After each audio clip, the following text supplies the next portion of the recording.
Journal of Discourses. Volume 3. Discourse 3. Delivered in the Tabernacle, Great Salt Lake City, May 20, 1855. Subjects include Trials of the Saints, Redemption of Zion, The Second Coming of Christ, and The Word of Wisdom. By Orson Pratt. I have been much interested in the remarks that have been made by Brother Jackman, for they have been according to my feelings. They were right to the point, and many useful ideas have been thrown out before us, and his words have been full of meaning. Although he has considered himself bashful before the people, yet the Lord has put into his heart those things that are calculated to interest the saints. We see, from what has been portrayed before us, the trials and difficulties that we, some of us, have had to endure in this church. We also see, from what he has explained, the patience of the people in passing through those difficulties. No murmuring, no complaining, no fault-finding, but all taking hold with one heart and one mind to do the will of God, under the most straitened circumstances. We can contrast this feeling with what we see manifested by some of our new emigrants. Some of them come in here feeling dissatisfied, having become so in crossing the plains. They will differ with each other, lose the good spirit, and allow themselves to be controlled by an evil influence. I say we can see, from the discourse of Brother Jackman, a great contrast between those that first came here, and those that now come. Now the question might arise in the minds of some: were the pioneers who came here so much better than those persons that now come? I think not. Then why was there no murmuring, nor fault-finding, nor apostasy? The reason is obvious.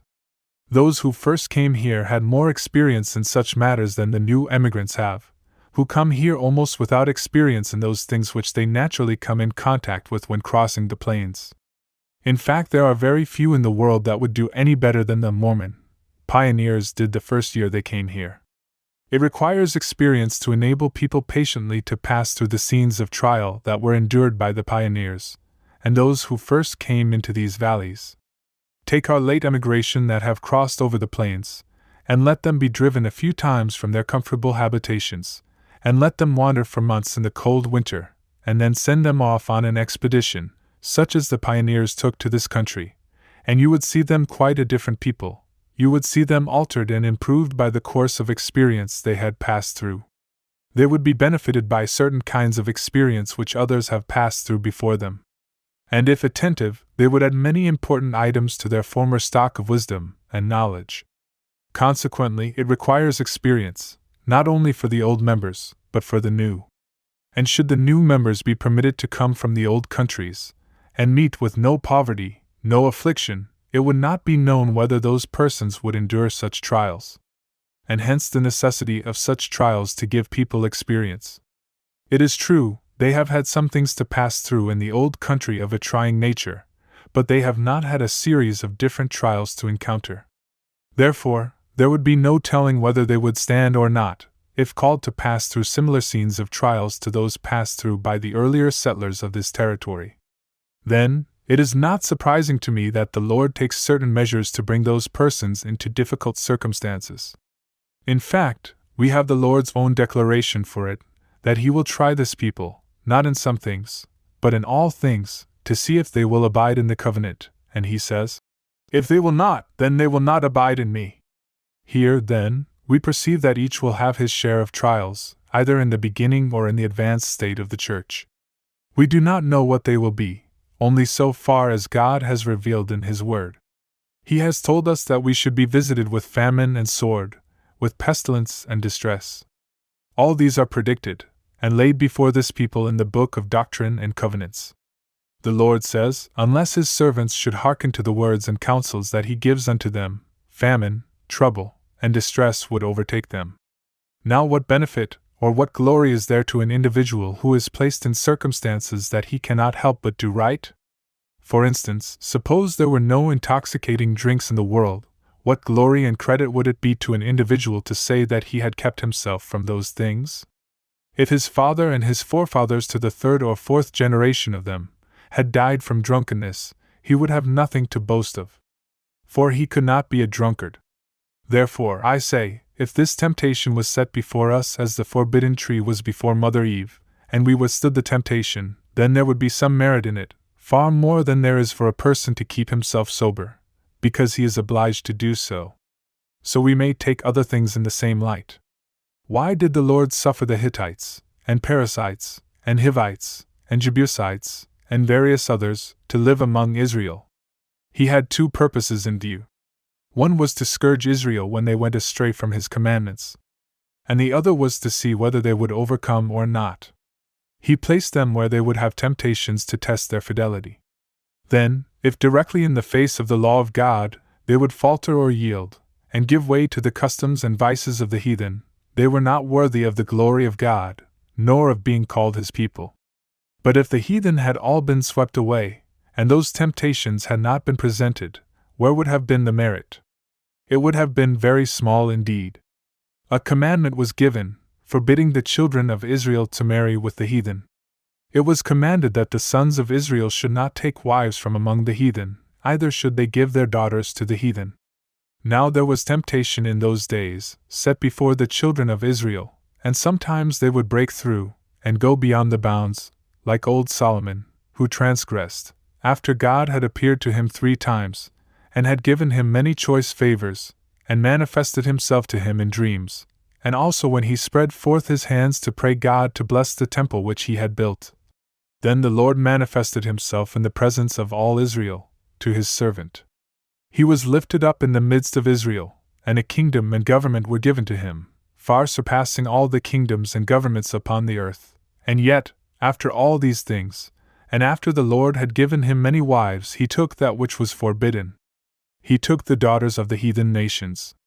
And he, being their head and their king, set this evil example before all Israel, so that if they had followed his foolish and wicked ways, they would have been destroyed.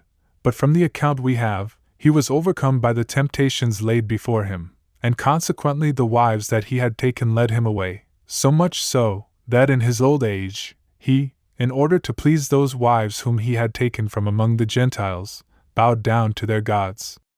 Here then were 2 evils, first, in taking heathen wives, and the next, in tampering with, and bowing down to their gods. And the Lord will judge him for all those things, just as he will us, according to the works we perform while in this state of probation.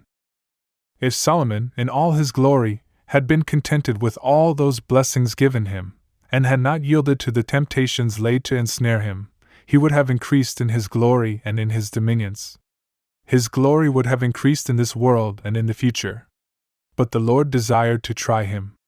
This shows us that, though a man may be set upon a throne and be exalted high among men, yet he has his temptations, and blessed is he if he endures them and is faithful to his trust. And if he be in distress, bears it all with patience, for he will always have his trials, and no person will escape, all men must be tried and proven.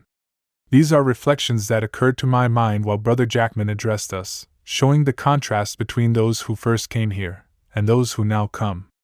I was led to inquire why there was such a vast difference. And the thought occurred to me that it was because of experience, for those who have been here from the first have been pretty well buffeted, and before they came here they had learned how to submit, when the Lord saw proper to put upon them a chastisement. Should all this people here in Utah be called to pass through such scenes as some of us have been called upon to encounter, I believe there would be many who would say, "Let us endure these things with all submission and patience before God." In order to do this, it is necessary for us, in our prosperity, to remember the Lord our God, for if men and women will not remember the Lord, when the heavens smile upon them, and when health is in their habitations, if they will not acknowledge the hand of God then, and be thankful for the blessings that they receive, you may be sure that they will not be so well prepared to endure trials, and to pass through adversities, as those who have, in the days of their prosperity, humbled themselves before the Lord, and acknowledged His hand in all things. There are individuals in this territory, of a careless disposition, and you may mark them, and those that have waxed fat, and their hearts are upon the things of this world, that when tribulations come, they will be the ones to quake in fear, while those who have taken a different course will be able to stand. I heard Brother Joseph, when speaking of those that were sick in Nauvoo, make remarks similar to those that I have now made. He said that those who would not, when in good health, call upon the Lord, and acknowledge His hand in all things, and remember Him, would not have faith when it was needed. He said that those individuals would have but very little faith in the days of their calamities and affliction. Then seek to get faith and spirit sufficient to assist us in the days of our afflictions, that we may be prepared for all the vicissitudes of life. We ought to know that we are well off at the present, but all do not realize this fact. How often I have thought of the remark made by the prophet. Nothing can be more true than that remark. It carries its own evidence with it, that those individuals who have wealth and riches in abundance, but do not remember the Lord, when troubles come, they will be in the greatest distress, generally speaking. I do not know what the Lord will hereafter do with this people. I have not myself a sufficiency of the spirit of prophecy to understand all the events of the future. And I doubt very much whether there is an individual in this church that does know. But we do know, as far as the things of the future are revealed. And we may know many things by dreams and visions, but when it comes to principles, and to what the Lord will do with this people, I doubt very much whether there is an individual in the world that knows the changes and variety of scenes through which this people will be called to pass. There are, in many revelations, not only in modern but in ancient prophecy, predictions touching the scenes of the last days, and the trials of the saints. And we ought to be prepared for whatever is to come, troubles, distress, famine, war, or anything else. The Lord has said that great prosperity awaits us, far beyond what we now have, but I doubt very much whether this prosperity will come before we have passed through some further tribulations. There are revelations in relation to the nations of the earth and this people, that seem to indicate that we will have to pass through some things that we never have had to encounter, and it seems to me that we will have to stand forth and defend ourselves against our enemies. And we have got to be tried as Israel was, and to see whether our sons will marry Gentiles, or our daughters Gentile husbands. Now if there were no Gentiles among us, we could not see whether there was any integrity among the people. Do you suppose that this people will be kept away from the Gentiles? No, verily, the Lord does not intend that we should dwell separate from the world altogether. From this time forth, it is our duty to warn our sons and daughters, day by day, and night by night, and week by week, as has been told us from this stand to warn our sons and daughters, as God did our first parents, concerning the forbidden fruit.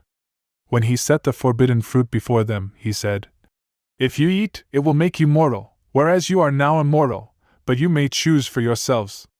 Now how do we know, but when the gates of Zion shall be opened to the nations, that the Gentiles will come flocking in, like a flowing stream? A flowing stream is one that runs continually. And the Gentiles will, in that day, come to us as a flowing stream, and we shall have to set our gates open continually. They will come as clouds and as doves in large flocks. Do you suppose that the Gentiles are going to be ignorant of what is taking place? Now this will not be the case. They will perfectly understand what is taking place. The people will see that the hand of God is over this people. They will see that He is in our midst, and that He is our watchtower, that He is our shield and our defense, and therefore they will say, "Let us go up and put our riches in Zion, for there is no safety in our own nations."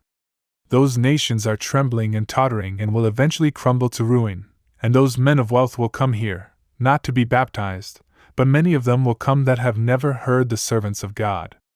But they will hear that peace and health dwell among us, and that our officers are all peace officers, and our tax gatherers men of righteousness. They will come, not to be baptized, but they will come with their old traditions and customs, and they will flee to Zion with their riches, but they will come in favor of their old customs, and of their old Gentile notions of religion. And if God is merciful unto them, so as to cause them to leave their native land, that we may take them up, and teach them, and nourish them, and bring them up to the standard of truth, all will be right. But if they neglect to observe and obey the instructions given, and to follow the good examples set before them, so much the greater their curse and condemnation. If our sons and daughters will marry among them, they are much worse than the Gentiles are. For we have been instructed, and ought to know better. But notwithstanding all that I have said, there may be a time to come, I do not know how long it will be, but the time will come when righteousness will be laid to the line and justice to the plummet.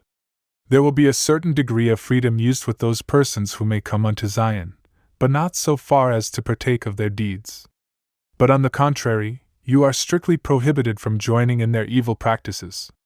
But if the saints act wisely, they may set an example before them that will do them good, and if there is any good or righteousness in them, an upright, holy example will bring it out. All this will take place, and there are many here that will live to see those things, and I rejoice that there is but a comparatively little time for those things to be accomplished. I look at matters perhaps a little different from some that get away off this way and then the other, and when they get disappointed will apostatize. In order to explain my feelings, I will bring up one little example. For instance, it was expected that when the saints gathered to Jackson County, there would be a perfect paradise, and that there would be an end to trouble and to opposition. And when the saints were driven out from Jackson County, almost all in the church expected that they would speedily be restored. And a person was considered almost an apostate that would say, they would not come back in 5 years, or 10 at the furthest. But the prevailing opinion seemed to be that it would take place immediately. When Zion's camp went up, and found the saints all scattered abroad, what did we hear? Why, all in camp were on the tiptoe to have Zion redeemed immediately. Perhaps some would stretch their faith and put it off for 5 years. But those were considered weak in the faith. This was their extreme enthusiasm. I was appointed to visit all the saints in Clay County, to strengthen them, and I proved to them from the Book of Doctrine and Covenants that it would be very many years before Zion should be redeemed. And some would believe it, and some others would think that Brother Pratt was rather weak in the faith. But I endeavored to show them that such and such things had got to be fulfilled before the redemption of Zion. And time has proved the truth of what I advanced. Now let us see if they have not got to the other extreme. 22 years have passed since that time, and if we look around now, is it not the other way, the very opposite? The people think of almost everything else but the redemption of Zion, and speak to individuals about it, and they put it off a great distance ahead. But I do not feel to go to this extreme. I will give you my opinion. So far as the revelations go, in speaking of this subject, I think that this event is nearer than this people are aware of. Again, take the subject of the coming of Christ, and as far back as 1831, I remember that I came on from New York to Kirtland, Ohio, and I found many saints thinking that Christ would come immediately. Though I had but little experience, yet I had applied myself to the written revelations, for they were not then printed, but I frequently got the privilege of reading them, and copying some of them, and therefore, I had an opportunity of judging more correctly, perhaps, than those who had not the same privilege. No doubt they felt exceedingly anxious to have him come, as we all do, and this anxiety overcame them, and hence they were mistaken.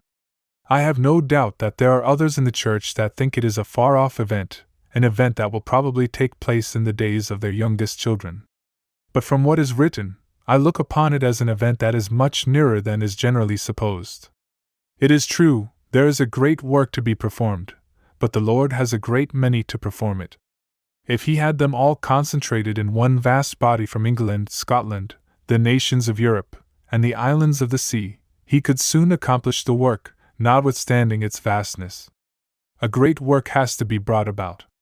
How many years, or scores of years, it will be, I know not, but from the scenes we behold among the people, the breaking up of the nations, and the signs of the times, and the present aspects of the European war, and from the shutting up and closing up of the proclamation of the gospel in many lands, the coming of Christ seems to be near at hand, yet Zion must be redeemed before that day. The temple must be built upon the consecrated spot, the cloud and glory of the Lord rest upon it, and the Lamanites, many of them, brought in, and they must build up the New Jerusalem. It is true, so says the Book of Mormon, that inasmuch as the Gentiles receive the gospel, they shall assist my people the remnant of Jacob, saith the Lord, to build the New Jerusalem. And when they have got it built, then we are told that they shall assist my people who are of Jacob to be gathered in unto the New Jerusalem.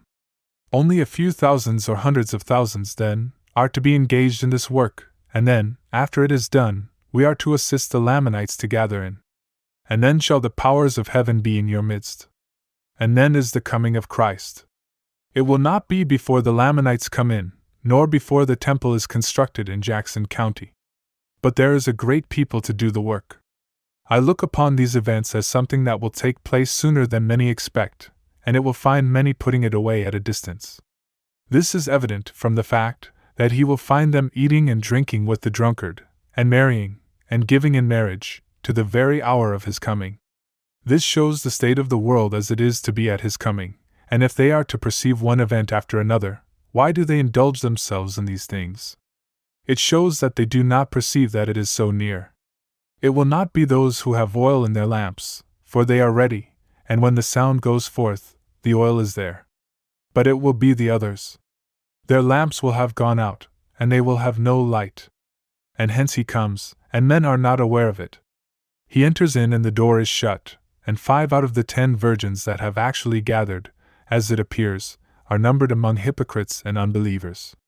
How often do I think of this, and the condition of the saints? Will the saints be ready? With all the evidence and testimony that they have portrayed before them from Sabbath to Sabbath, is it not strange that so many will be so unprepared for that terrible day of the Lord? It will be a pleasing day to the righteous, but terrible to the wicked. This ought to brace us up, it ought to keep up our spirits, and cause us to prepare for that time. If I should not do this, I neglect my duty. Should I do wrong because some person in the priesthood, high in authority, does wrong? No, it should have no influence whatever over me. We should have the spirit of light that lighteth every man that cometh into the world, and especially those that obey the truth. And if we will yield to this influence, we will not be led away from the right path. We are not to give way, no, not even to angels who may pretend to come from heaven. The Spirit upon us should enable us to do that which is right, and that which is our duty. For instance, take the word of wisdom, which is given for our benefit and temporal salvation. It is true, disobedience to that is not so gross a sin as some others. But still, it is given for our temporal salvation, and should be observed. Now, it would require the servants of God to preach it every 2 weeks, or at least every month, to persuade this people to hearken to it. And yet they know it is the word of the Lord. If I were to call a vote, I presume that there would not be one that has come to the years of understanding but what would say, "It is the word of the Lord." They go away, after hearing a most glorious discourse upon this and other revelations, and perhaps they will keep the word of wisdom 2 or 3 days. But it makes their head ache, and then they take a little tea, and it does them good for the moment, and they think the Lord don't know what they need as well as they do. I do not say that you do say this, but your actions bespeak this. But it is such a trial. It must be a terrible trial, which the Lord said the weakest of all that are or can be called saints could obey. A thing like tea to have influence over us, so that we can only obey the word of wisdom 2 days, and then break it, until we hear another discourse, and thus breaking our covenants, it shows the folly and weakness of man. It shows how the influence of one man prevails over another. Why cannot you be independent beings and say, "I will do this and that and the other, let my neighbor do as he may. Let my neighbor do as he will, but as for me and my house, we will serve the Lord"? This is what ought to be. In making these remarks I take them to myself, although I have, as an individual, been very strict in relation to the word of wisdom since I have been in the valley, and years before. Do not I like the good old tea? Yes, I do, and when it is sweetened up, and a little cream turned in, it is very pleasant, as no doubt also was the forbidden fruit. But it is for me to use my endeavors to have it observed, by setting a good example, that I may have influence over my neighbor and over my family. And I do use that influence as far as is consistent, but it is difficult to persuade persons from their old habits. I wonder what those persons would do, if called to be martyred for their religion, who cannot do without violating the word of wisdom. I am aware that it is not by constraint, and a man should not constrain his family to obey it, but every man will have to give an account of his doings, and abide the consequence, whatever it may be, if it be the destroying angel going through the land to slay the disobedient. A man may keep the word of wisdom so far as tea, coffee, and tobacco are concerned, and still come very short. If he wishes and intends to be right, he must obey this, together with all the commandments and words of wisdom. We must regulate our thoughts, our comings in, our goings out, and all our doings and our minds by the Spirit of the Lord, and by the counsels of his servants. Can the destroyer have influence over such a man? Let such a man stand up and say, Lord, I have done as you told me, I have kept your words. Could such a man be destroyed before he had accomplished his work on the earth? I question it. Well, we shall undoubtedly see a time when we shall need such confidence as this. May the Lord bless us all for Christ's sake. Amen.